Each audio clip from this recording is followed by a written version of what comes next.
Hello and welcome back to another Daily Cribbage. This is episode 99 and we are against player 9888. Next time on Daily Cribbage will be our 100th episode, so I think I'll do something a little bit different and go back and maybe look at some statistics over the first 100 or so episodes, and let's see what we can discover about how we've played.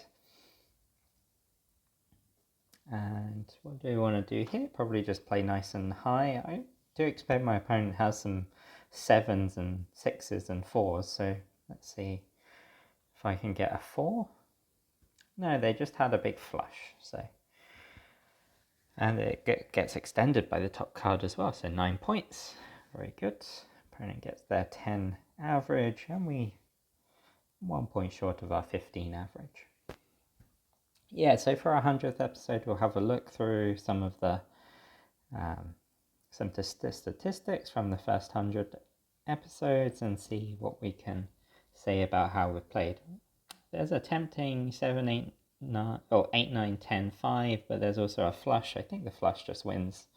8, 9 is a bit scary to throw away, but not too bad. And we also have a magic 16 in hand, so we can play that out as well. 2 is sort of asking for it because our opponent might have 9s because they've shown us a 10.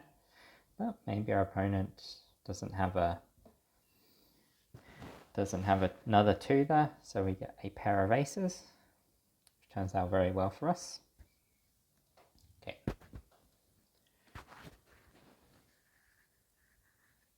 Oh, that's what you worry about by throwing away 9-8. Opponent threw away 9-7, which, when it doesn't hit stuff, is pretty good for us, but it did hit a lot, so our opponent's well ahead, 37, expecting to get to 44 this round. We've got a big hand as well, so we're going to get to 44 as well. I'm going to keep the 8-8, which is sort of a bit suspicious, because our opponent could have 15 left in hand if they didn't, if they said go. Opponent doesn't quite make it to 44, which is a relief, and we overshoot 44 by quite a ways, and we even have our next pawn to extend our lead. And we can do so with a big double run. We're throwing away 9-8 again, which we know how that went last time, but maybe somehow it will be different this time. We get a 6, which is excellent for us, and we either play the 3 or the 4. The unfortunate thing about leading 4 is when our opponent pairs it, really bad things happen.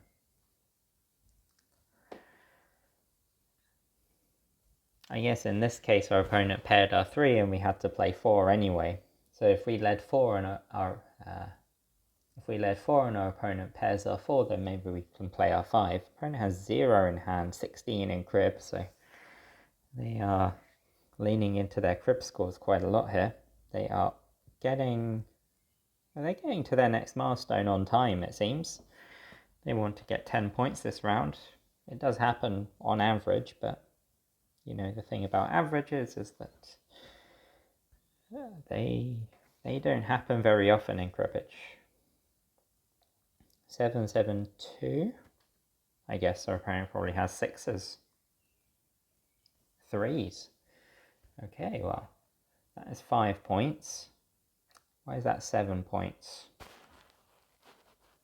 Let's see. 7-7 ace, 4 points. Ace 2-3. Oh yeah. I think I didn't count the pair of 7s. Okay. Right, we got 5 with lots of 10s, but we also got 2-3. I'd prefer not to throw away 2-3 at this point. A little bit of disruption to our opponent will go a long way, so we'll go 10 king. And either our opponent's thrown away a 5 into their crib, in which case they're going to be well ahead of where they want to be, or our opponent hasn't thrown away any 5s and we're going to be in great shape. Very scared of 3s here, but I expect our opponent more often have 5s and 10s.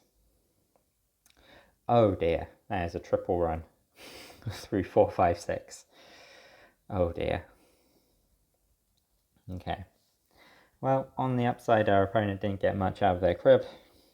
On the downside, our opponent is definitely getting to 96. Is there any way not to keep this triple king ace? I don't think so. We'll throw away the 8-8. Let's see if that can do something big in our crib. And we'll play out one of our kings, king of hearts, to sort of fake the flush a little bit. I expect our opponent goes ace a lot, but they don't. So 4, 9, 2s, or 4, 4, 4, 6. Yeah, 4, 4. 4, 4, 2, 9, with a cut of a 9, 12 points, takes them up to 107. Opponent's looking to go out this round as the dealer, only needing 14 points, which it happens a lot. Okay. Triple 2. It'd be nice to keep triple 2, but I don't think I can do that. I think I gotta throw away 2, 7. Which 2, 7, it probably doesn't matter too much, but I'll throw away I'll keep the diamonds in hand. And we cut a 5, which is kind of bad. Why is that bad? It's mostly because our opponent just get lots of points out of this 5. And it seems like our opponent has a lot of high cards, so yeah, there you go. That is a good game. We ran into some pretty big hands there. We did manage to get to 118. It was possible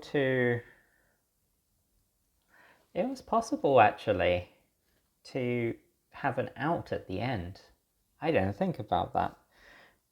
Yeah, I think we did have an out and I missed it. What am I talking about?